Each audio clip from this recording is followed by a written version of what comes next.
Da água ao vinho é o tema da nossa pregação de hoje, dentro da campanha cujo título é Renovo. E hoje é da água ao vinho o nosso tema. Quero ler com os irmãos do versículo 1 até o versículo 8.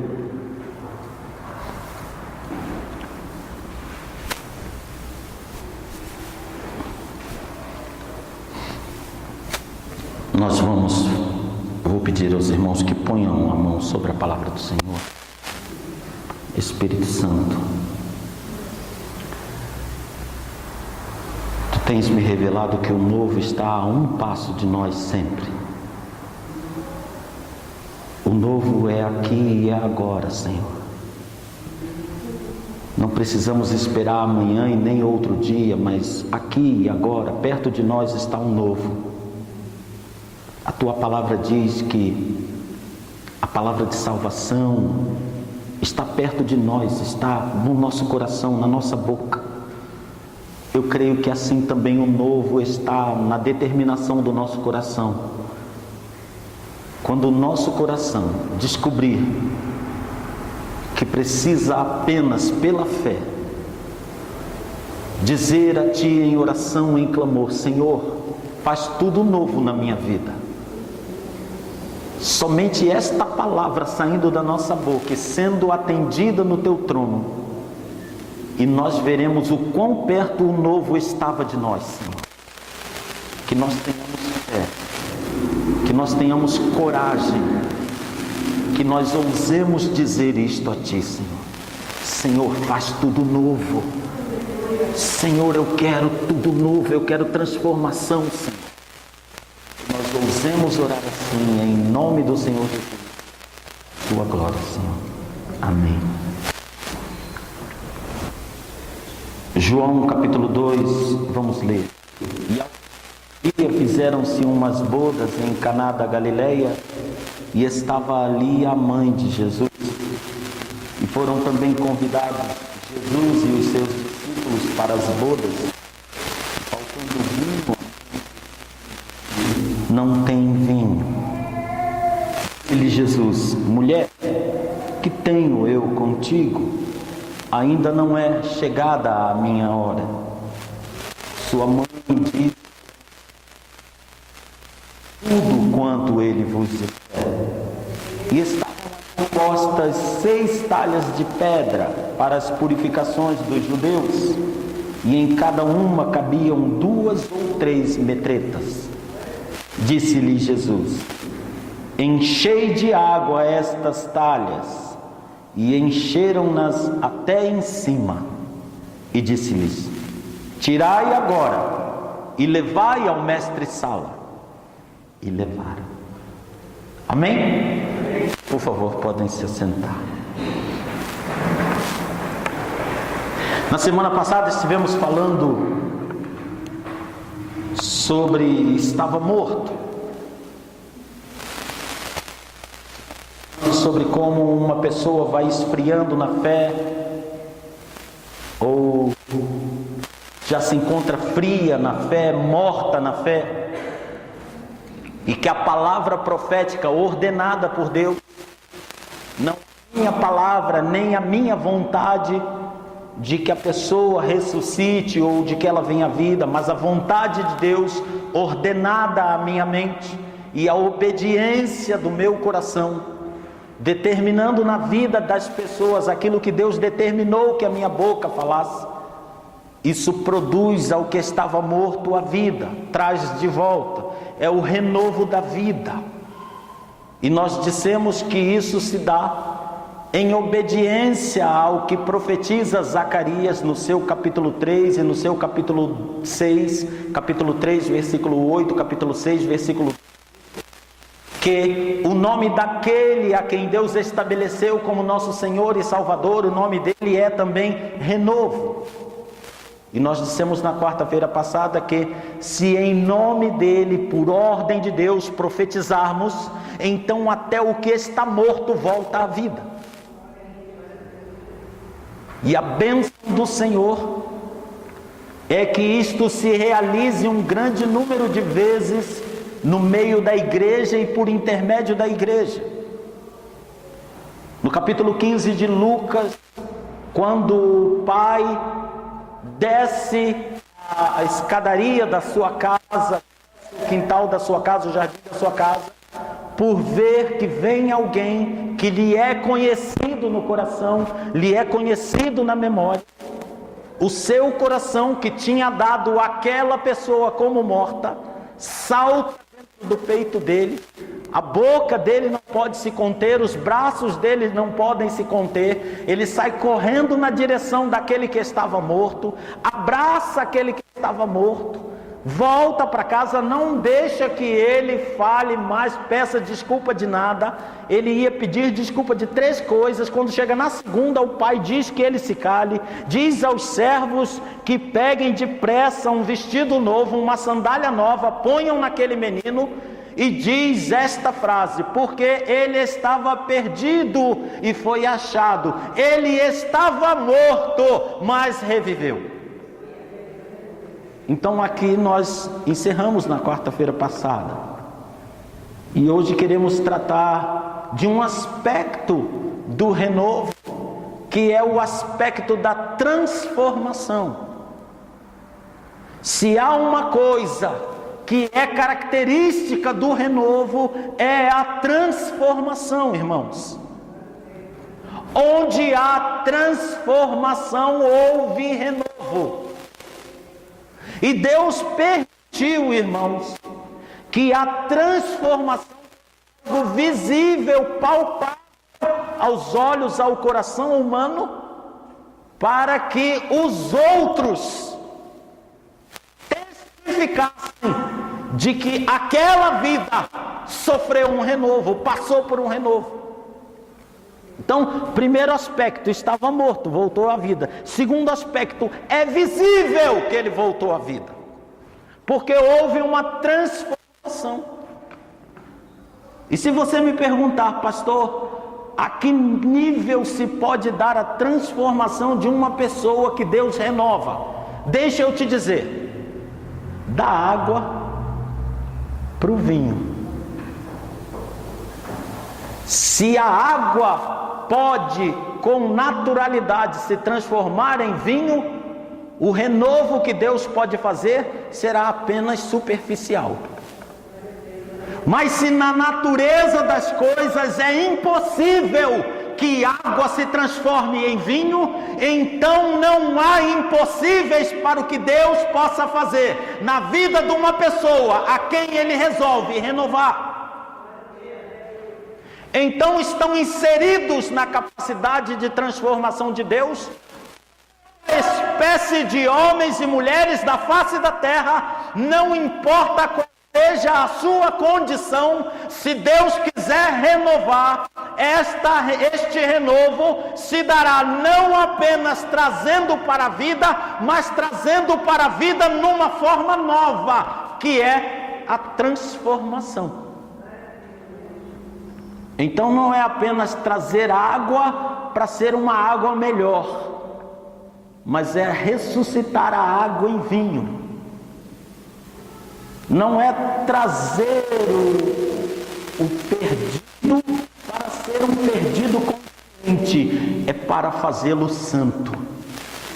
Não é para trazer um blasfemo para a condição de educação, é para trazer um blasfemo para a condição de profeta. Meu Deus, que transformação! Cissa. O blasfemo agora é profeta. O ladrão agora doa mantimento, agasalho. Mas não pode, ele era ladrão. Pois é, mas ele passou pelo renovo do Senhor. O renovo do Espírito Santo está na vida dele. Ele não apenas foi salvo, ele agora está transformado. É isto que acontece aqui. Quando nós olhamos aqui para as circunstâncias, não quero me deter muito nas circunstâncias, mas apenas para esclarecer, versículo 6, nós estamos num casamento e ali havia talhas. Os judeus se lavavam antes e depois da alimentação. Antes para poder se alimentar e depois porque a mão tinha sujado na alimentação. E se você quer entender de lógica, entenda isso. Se eu me lavo para me alimentar, qual é a lógica de eu me lavar depois do alimento? Pressuponho que tenha me lavado porque o alimento estava limpo e a minha mão não. Se os dois estavam sujos, por que lavei a mão? Mas deixem, isso é um detalhe. Era disso que Jesus chamava a atenção dos fariseus. Mas eles se lavavam. E estavam postas ali naquele casamento 6 talhas. Eram pedras, vasos de pedra enormes. Porque os judeus acreditavam que a pedra era mais pura e mantinha a água fresca, igualzinho a nossa água de cântaro. Não sei quem aqui tem cântaro em casa, aquele vasinho de barro em casa, e a água fica com gosto diferente mesmo, e fica, parece que mais fresquinha. Pois é, eles tinham as talhas eram para lavar as mãos. Pelo que o autor João está dizendo aqui, as talhas estavam vazias ou com pouca água. Eu creio que elas estavam vazias, mas não podemos ser definitivos. Estavam até o topo de água, ou tinham pouca água, ou estavam vazias. Quando Jesus diz encham de água, você pressupõe que estava vazia. Mas quando os servos colocam água até a boca, fica a dúvida se estava água até a metade e eles encheram até a boca, ou se eles encheram do vazio até transbordar. Mas isso não importa. Era daquela água que vinha alguém, como a gente faz aqui com a ceia, pegava um jarro, ia lá e lavava a mão das pessoas, né? E aquela água se mantinha limpinha. E Jesus se virou para essas talhas, 6 talhas. Nelas cabia alguma coisa entre 320 e 420 litros de água. Não era pouca coisa. Os estudiosos dizem que havia mais de 400 litros de água. Para aquela água e falou 400 litros aí para lavar a mão antes da refeição e depois da refeição. E olhou com bons olhos para aquela água. E disse para os ajudantes, os empregados, né, contratados, encham de água essas talhas. Eles encheram até em cima. E ele disse, levem ao mestre-sala, levem ao provador, àquele que prova. E eles levaram. Então, eu quero começar analisando com você a condição da água. Deixem-me lhes dizer isto. Jesus mandou encher de água. Então foi de água que se encheu. Os servos sabiam que era de água. E eles levaram ao mestre-sala água. Veja aí no versículo 9, que o mestre-sala não tinha visto, não tinha ouvido nenhuma ordem de Jesus, nem tinha visto nada, nem ninguém tinha provado nada. Mas os servidores sabiam uma coisa. João está dizendo aqui. Ele não sabia, mas os empregados sabiam que tinham tirado água. Esse tinham tirado, não é que tinham tirado de outro lugar para pôr ali, é que tinham tirado dali. O que é que eles tiraram dali? Água. Esta fase da transformação, irmãos das vidas, é quando nem os homens que mais de perto convivem e algo já aconteceu. Acredito que este é o momento mais lindo da transformação de uma pessoa. Nem você sabe que já foi mudado e nem sua mulher sabe. Mas algo aconteceu na sua vida, do momento de uma última oração, de um momento de um último culto, algo aconteceu, uma transformação se deu e você ainda não sabe. E quem está perto de você ainda não sabe. E a surpresa, irmãos, não foi na boca. Foi quando ele disse: que vinho maravilhoso. Todo mundo, que estava ali fazendo. Quero chamar a tua atenção para que não desceu o fogo do céu. As pessoas acreditam mesmo que transformação interna precisa de uma manifestação bombástica, fogos de artifício, jardins correndo água pela parede. Não é preciso. Eles serviram água. O mestre-sala bebeu água. Mas a transformação tinha se dado. Posso dizer para você uma coisa? Que a minha mente tem que ser sugerida através desse texto. Deixa eu te perguntar. De que cor era aquele líquido? Ele era transparente como a água. Porque senão, quando foi servido a ele, alguém já diria: está com a cor diferente. Mas eles sabiam que tinham servido água. O problema é que quando ele botou a água na boca, disse: que vinho maravilhoso. Eu tenho certeza que a partir dali todos os servos foram lá nas talhas.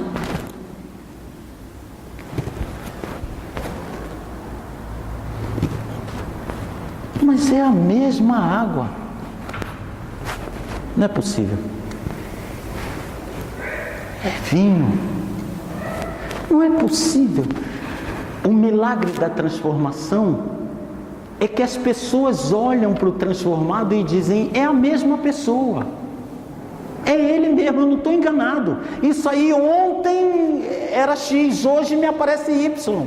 É a mesma pessoa, não é possível. Vamos provocá-lo para ver se ele reage. A história de Nick Cruz conta que quando ele começou a pregar o evangelho, as gangues rivais, ele era integrante de gangue, líder de gangue, bandido.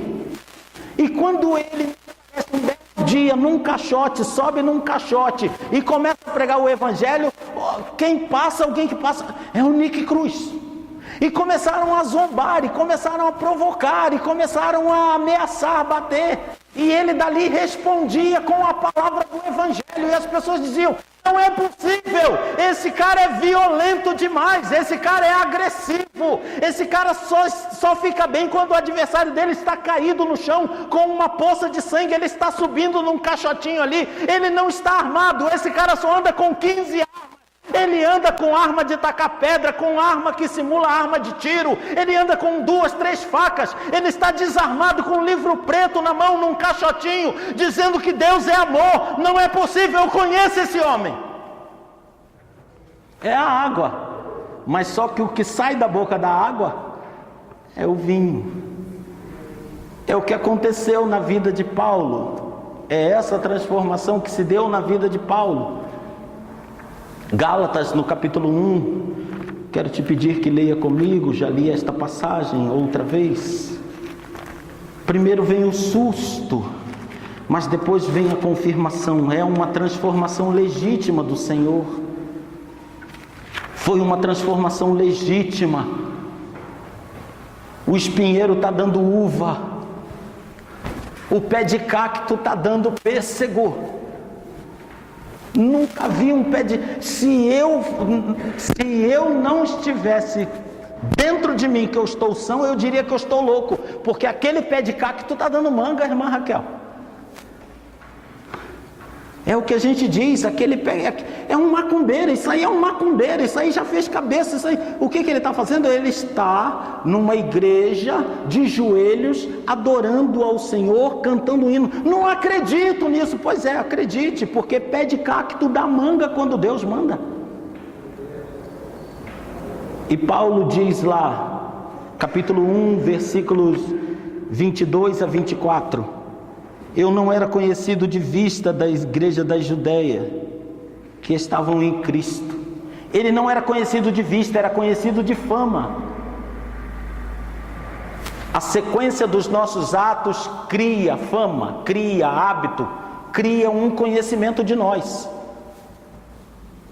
Eu soube até por aí que existe bom e mau conhecimento de mim, sem eu nunca ter conhecido as pessoas. Alguém que veio nessa igreja conheceu um pastor que é da Igreja do Brasil para Cristo. E esse pastor disse para essa pessoa: eu tenho que ir nessa igreja. Eu tenho que conhecer esse pastor Eduardo. E essa pessoa que vinha aqui nessa igreja falou: por quê? Ele falou: porque em vários lugares já me disseram que tem um pastor Eduardo no Imirim. Ainda bem que pela misericórdia de Deus, o que se disse foi uma coisa boa, favorável ao pastor Eduardo. Mas esse pastor nunca me viu e comentou para essa pessoa: olha, eu tenho que ir nessa igreja, porque várias pessoas já me disseram que no Imirim tem um tal pastor chamado Eduardo. Glória a Deus. Então, a fama, irmãos, a repetição dos nossos atos cria uma ideia, cria uma fama, cria uma expectativa. Ah, vai falar com o Maneco? O Maneco é uma pessoa doce. Ele, olha, você vai falar, ele já vai dar um sorriso para você. Vai falar com o irmão fulano da igreja aí, ele já, no começo assim, não se assusta não, que ele vem com 4 pedras na mão. É a fama que você tem. E vai falar com o irmão fulano para ele trabalhar, e isso aí não quer trabalhar com Deus não, rapaz. Isso aí não quer nada com Deus. Isso aí quer que o mundo termine em barranco para ele morrer encostado. É a fama. Você pensa que você não tem fama, não? Sabe só quem não sabe qual a fama que tem? O que tem a fama. Procure se informar da tua fama aí. Nós temos fama. Nós temos cacuetes que são imitados. A gente faz assim, aí alguém quando quer brincar com a gente faz assim também. É a fama. A de Paulo não era muito boa. E ele não era conhecido das igrejas da Judéia, mas a fama dele era. Por quê? Versículo 23. Mas somente tinham ouvido dizer: aquele que já nos perseguiu anuncia agora a fé que antes destruía. É o cacto dando uva. É um legítimo, autêntico pé de cacto dando uva. Ou algo aconteceu com esse cacto. E aí o versículo 24: glorificavam a Deus a respeito de mim, porque reconheceram que transformar Paulo era uma coisa para Deus. Só Deus podia fazer aquele cacto da manga. Há transformações na nossa vida, irmãos, que são tão importantes para nós. Há mudanças de hábitos, há mudanças de posicionamento, há mudanças de comportamento, há mudanças na nossa vida que seriam tão benéficas a nós, mas elas não acontecem, e nós ficamos enredados naquela mesmice do que nós somos. E o Evangelho tem para nós uma visão que já está amadurecida dentro de nós, e parece que aquilo já se estabilizou. O pau que nasceu torto está torto e vai morrer torto.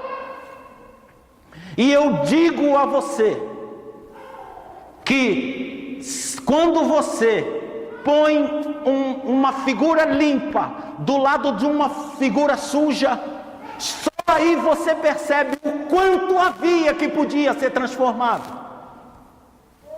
Quando eu fui fazer o folheto desta igreja, à frente da nossa igreja, por causa da água que cai no beiral. Ela fez uma série de riscos pretos. Nós estamos precisando até trabalhar nisso. Mas aí eu tinha que fazer um folheto da igreja. E como é que eu ia apresentar a igreja assim? Venham para essa igreja. Então eu fui lá para o paintbrush. Achei exatamente a cor da tinta da igreja. Eu fiquei uns 30 para 40 minutos combinando cores até chegar na cor exata da igreja. Quando eu cheguei na cor exata da igreja, no meu computador, no paintbrush, eu pintei a igreja todinha à frente da igreja. Depois eu peguei uma foto real da igreja e uma foto promocional da igreja e falei: meu Deus, olha o que eu estou fazendo com a tua casa. Quanta coisa esta igreja precisa já desde a sua frente. Eu preciso pintar a frente dessa igreja, porque eu olhei os dois e a diferença era muito grande. Eu digo que se uma pessoa que está contente com o evangelho que ela vive, a oportunidade dada por Deus de ver o evangelho que ela poderia viver, ela mesma vai dizer: Senhor, eu quero este renovo na minha vida. Se uma pessoa que está contente com o que ora, pudesse por um segundo receber do Espírito Santo uma informação do quanto ele gosta de oração, essa pessoa diria: Senhor, eu não oro o quanto tu gostas. Eu preciso de um renovo na área de oração. É só a comparação, irmãos, é que nos permite ver, às vezes, o quão longe estamos daquilo que Deus poderia fazer em nossas vidas. E aí há duas escolhas, e infelizmente nós tomamos sempre a primeira, presbítero Luiz. Há duas escolhas: ou nos esforçamos para melhorar, ou nos entregamos de corpo e alma ao Espírito Santo. E nós sempre nos esforçamos para melhorar. Em vez de dizermos: Espírito Santo de Deus, quantas vezes eu já tentei na vida melhorar, e melhoro até um pouquinho, aquilo me empolga, mas passa um tempo, vem um adormecimento e eu caio naquela mesmice de novo. Espírito Santo, por que é que isso acontece? E o Espírito Santo vai responder a essa oração dizendo: é porque tu não precisas de boa vontade nem de boa intenção, tu precisas do meu renovo,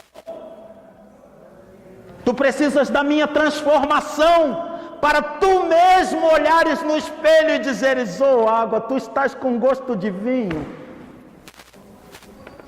É o renovo de Deus, irmãos. É a transformação dos nossos pensamentos. Não porque nós queremos, nem porque nos ensinam os livros de autoajuda. Diga que está tudo bem, que vai ficar tudo bem. Diga que está tudo bem, que vai ficar tudo bem. Diga que está tudo bem, que vai ficar tudo bem. O livro de autoajuda, irmão, ele fala cada coisa interessante. Diga que está tudo bem, que vai ficar tudo bem. É isso que ele diz. Você só tem para ficar tudo bem. Você só tem que nas 24 horas do dia passar 25 horas dizendo: está tudo bem. Então vai ficar tudo bem. Ou você diz isso do dia: Espírito Santo, eu caí, Espírito Santo, na tua presença, e só o teu renovo vai salvar meus dias. Eu caí na tua presença, é visível, eu não sou cego, Espírito Santo. Isso aqui é o que eu era, isso aqui é o que eu sou. Está diferente. Quem é que deu essa visão para a igreja? João. Não foi? Oh, igreja de Éfeso, tu te esforças pela palavra, tu te esforças para fazer o que é certo, tu cobras de quem está no caminho errado. Isso aí não é o certo. Tu cobras que seja feito rigorosamente como Deus gosta. É assim que tem que ser feito. Mas eu tenho uma coisa contra ti. Compara-te com ti mesmo, a igreja de Éfeso, e tu verás que o que te falta é aquele primeiro amor, é aquele desejo de renovo, é aquela vontade de me servir gratuitamente, instintivamente, naturalmente. Brotava do teu coração. Quando se falava uma coisa dentro da minha casa, você saía até para pintar a janela. E é isso Isto é que está faltando a ti. Fazer tudo certo, você faz tudo certo. É sentir a minha presença que te falta. Aquele primeiro amor, aquela vibração, aquela transformação. Aquela água com saudade do tempo em que era vinho. Ô pastor, a água não pode sentir saudade do tempo que era vinho. Mas, irmãos, me deixem lhes dizer, a água é água. A água tende a ser água ou a água tende a ser vinho? A água tende a ser água. Só o milagre de Deus a transforma em vinho. Mas esse milagre é diário. Essa oração é diária. Este renovo é diário. E ele brota, irmãos, é maravilhoso. Ele brota. Ele é algo espontâneo dentro de nós. Ou em degraus ou em definitivo. A transformação de Deus, e eu quero que você preste muita atenção nisso, ela sempre se dá no que é essencial. O que é essencial na transformação? É o querer. É o impulso inicial. Esse impulso inicial a gente recebe de Deus. Mas às vezes esse impulso inicial, ele é tão forte, que de hoje para hoje a água vira vinho. Mas para ele ser forte dessa natureza, deixe-me te dizer, você precisa mesmo morrer para a pessoa que você é hoje. É uma decisão assim, Espírito Santo, eu quero me impactar as pessoas amanhã. Eu quero acordar e ser outra pessoa. Pois é, minha filha, nessa noite aqui você vai ter que morrer. Porque se o teu eu continuar vivo, não há esperança de renovo para ti nessa área. Tu precisas morrer e te entregares de novo a mim outra vez. Ah, eu estou me convertendo de novo, Deus. Não, você só está sendo renovado. E existe aquele degrau em que a pessoa, ela se renova e aos poucos ela vai se purificando das coisas, mas o impulso inicial é bastante visível. E você precisamos desse renovo. Nós precisamos, irmãos. Nós precisamos nos cumprimentar e pôr o renovo, irmãos. Nós precisamos da quebra da fama, da quebra do paradigma, da quebra da expectativa. A quebra da expectativa, irmãos, é quando uma pessoa tudo pode pela orientação do Espírito Santo de Deus. E eu e você precisamos experimentar esse renovo. E só um quebrantado coração, só uma vida que morre no altar do Senhor pode fazer isso. Você precisa se jogar aos pés do Senhor. Eu preciso. Irmãos, como eu tenho orado ao Senhor esta semana, dizendo: Senhor, eu já compreendi, não é boa vontade, me traz esse renovo na minha vida. E o Senhor já falou comigo, já me respondeu. O teu renovo vem sempre pela leitura da minha palavra. Sabes bem que quando lês minha palavra te renovo. Entra no mistério comigo. Já entrei. O Senhor falou comigo. Falou, irmã Sônia. Irmã Sônia, falou comigo. Sabes como eu trabalho contigo. Tu entras na minha palavra, eu te renovo. Tu te pegas sendo diferente. Tu te pegas resistindo a ti mesmo. Quando tu entras na minha palavra. Eu não sei qual é o teu caminho de renovo, mas tu precisas desse caminho. Se é a oração, tu precisas dela. Se é a entrega, tu precisas dela. E depois que tu faças assim, ó.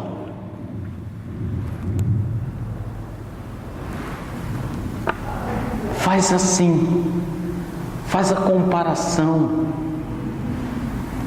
Eu vou te mostrar uma comparação. Vá comigo, por favor, até Marcos no capítulo 8. Nós já estamos encerrando. Ah, transformação, meu Deus, transformação. Marcos capítulo 8. Do que é que nós estamos tratando aqui? De fama e transformação. Havia um homem que não tinha nome.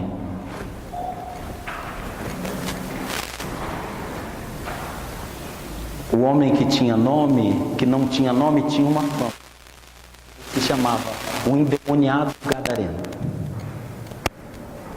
A gente fala endemoniado, né? Mas escreve endemoninhado. Tem um N aí depois. É que, como nós resolvemos comer, então a palavra ficou endemoniado. Mas fale comigo. Endemoninhado. Endemoninhado. É um cidadão que está dentro de um ninho. Endemoninhado. Esse é o nome dele. É que a gente já acostumou, né? Ele é um endemoniado gadareno. Além de que só é conhecido como endemoniado, ainda ninguém fala o endemoniado direito e ainda é de Gadara, sendo que ele era de Gerasa, mas tudo bem. Então a fama dele não era boa, irmãos. Deixa eu te dizer porque a fama dele não era boa.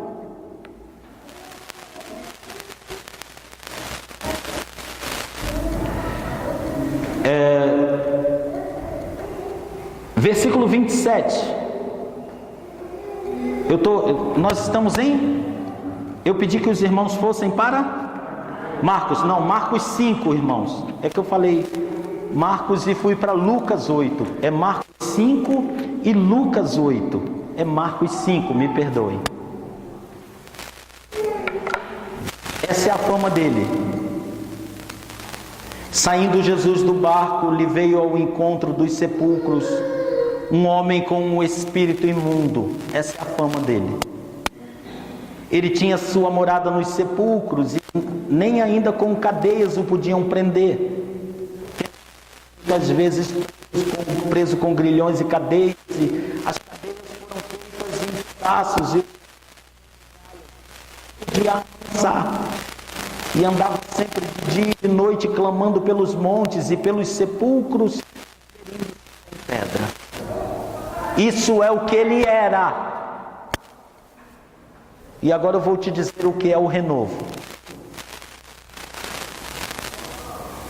Versículo 15.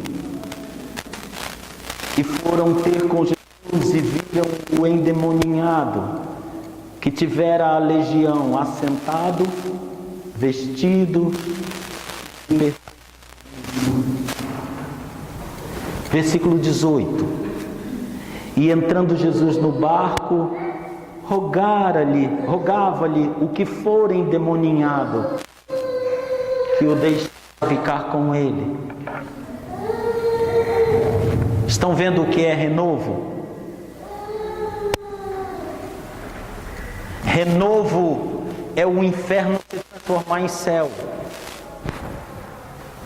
Renovo é você cantar o mesmo louvor na igreja, mas gostar do que canta. Gostar do que canta faz toda a diferença no hino. As igrejas cantam hinos técnicos. Ensaiamos toda a técnica. Ensaiamos todas as notas. Combinamos quando vai subir ou quando vai descer. A diferença é se quando estamos ensaiando, gostamos do ensaio. E se quando cantamos na igreja, gostamos de estar fazendo aquilo. O nome disso é renovo. Não é o hino que é renovado, somos nós. Havia um moço que cantava louvores, um jovem que cantava louvores, e quando ele cantava louvores, as pessoas não conseguiam deixar de olhar para o jovem, então ele tinha que cantar de olhos fechados.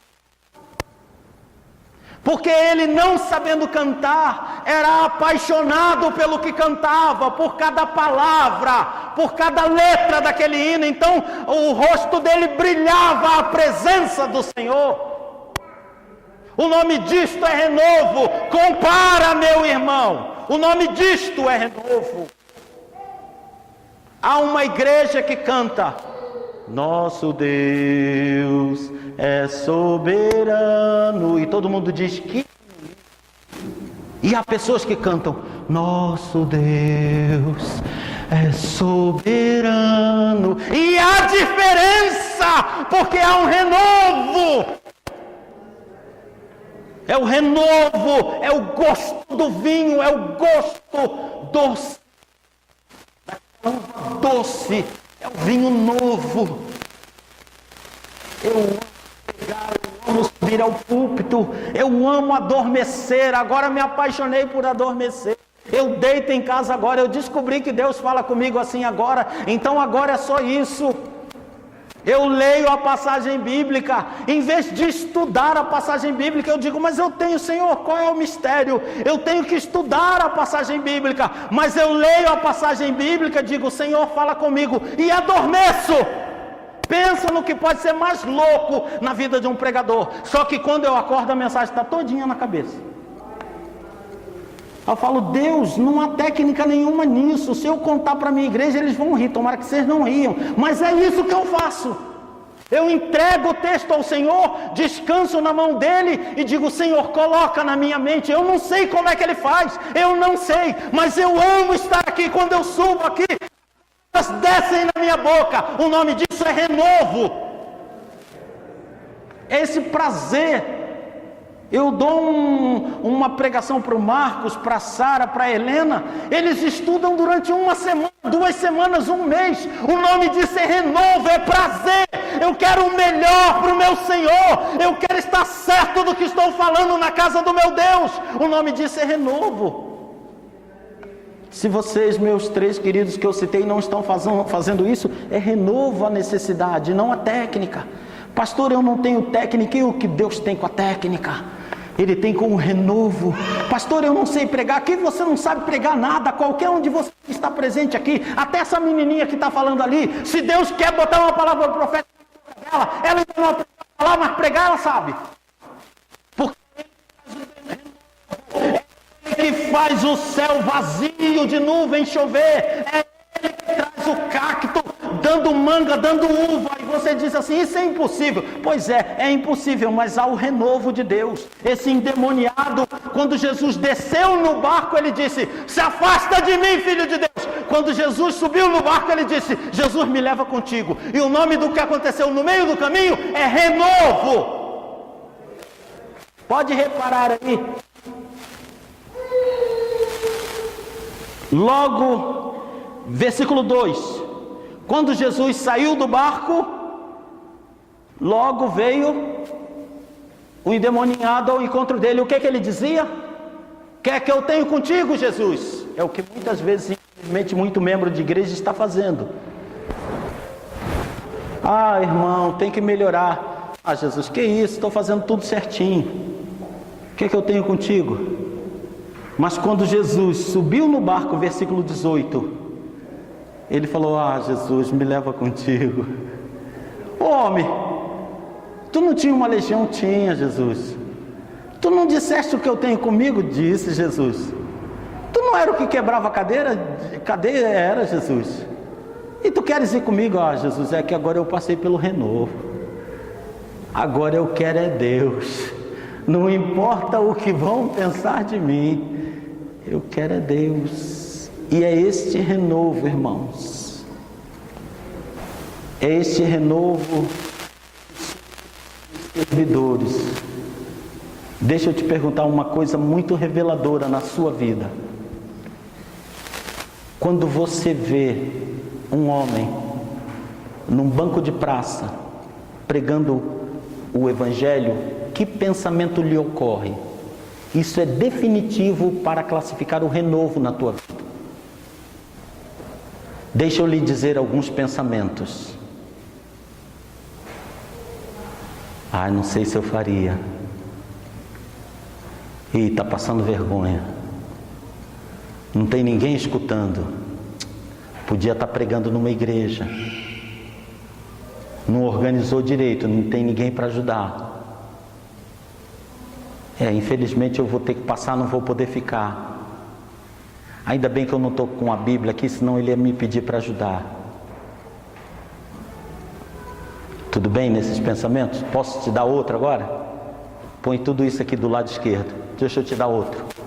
Amigo, dá uma vaga aí.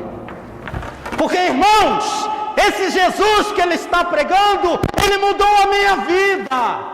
Eu era assim, mas Jesus me salvou. Amém, irmão? É isto mesmo. Venha cá, venha ouvir. Nós queremos pregar o Evangelho. O nome disto aqui é renovo. O nome disso aí é renovo. Pastor, eu sou tímido e o renovo acaba com isso. Pastor, eu não sei o português. O renovo acaba com isso. Pastor, eu não subo em banco que me dá tontura. O renovo acaba com isso. Quando o renovo vem, é um tsunami. Ele arrasta tudo e você fala assim: Senhor, estou com vontade de ser servo. É mesmo, servo? Estou com muita vontade de ser servo. Servo. Se não for pecado, adivinha quem botou essa vontade em teu coração? Porque o renovo procede do trono de Deus. Essa vontade, Senhor, eu quero te servir. Eu fui despertado por essa pregação, eu quero te servir. Eu estou comparando o meu retrato. Senhor, quanta ruga no meu rosto espiritual. No espiritual. Quanta ruga no meu rosto espiritual, Senhor. Tu estás um Metusalém. Senhor, eu envelheci. Não envelheceu não. Essas rugas aí são as rugas da falta do renovo. Você quer me servir? Marcos, você quer tocar de um jeito diferente? Renato, você quer tocar de um jeito diferente? Cissa, você quer cantar Cissa? Cissa, você quer cantar com o Febrac de um jeito diferente? Helena, você quer pregar diferente? Sara, você quer pregar diferente? Ed, você quer pregar? Irmã Jovelina, você quer orar, minha irmã, de um modo diferente? Andréia, você quer pregar? Irã, você quer pregar? Você quer interpretar uma peça de um jeito diferente? Como você interpretou o filho pródigo aqui? O nome daquilo é renovo, gente. Quando esse homem interpretou o filho pródigo aqui, eu falei: Senhor, o nome disso aí é renovo. É a pessoa amar aquilo que está fazendo como se fosse um prato de comida no deserto. E ela dizer assim: eu vou interpretar porque é para ti, meu Deus. O nome disso é renovo. E sabe o nome do que a maioria das igrejas está vivendo? Muita técnica. Muito culto repetido para nada. E muita falta de renovo. Irmã Nilza quer ser usada pelo Espírito Santo em oração, é renovo. Rita, é renovo. Silvia, é renovo que nós precisamos na nossa vida. Eu quero fazer agora na oração de encerramento. Assim, obrigado. Eu quero fazer na oração de encerramento uma oração por renovo. Uma oração por água em vinho. E eu estou lhe dizendo, não é a sua vontade, Cláudia, não é a sua vontade. Não é boa vontade, irmãos. Presbítero Luiz, para nós dois, não é boa vontade. Ai, pastor Eduardo, vamos combinar assim? Vamos pregar agora que as paredes vão tremer. Não é a nossa vontade. Mas se Deus nos renova, a igreja é renovada. Wanda, é renovo. É renovo. É você entrar para pregar o evangelho numa prisão e dizer: alguém vai se converter aqui, porque eu estou cheia do Espírito de Deus. É renovo, irmã Célia, é renovo. O nome da coisa é renovo. Água em vinho. E eu vou orar por isso. Antes nós vamos recolher. Eu esqueci de recolher a oferta.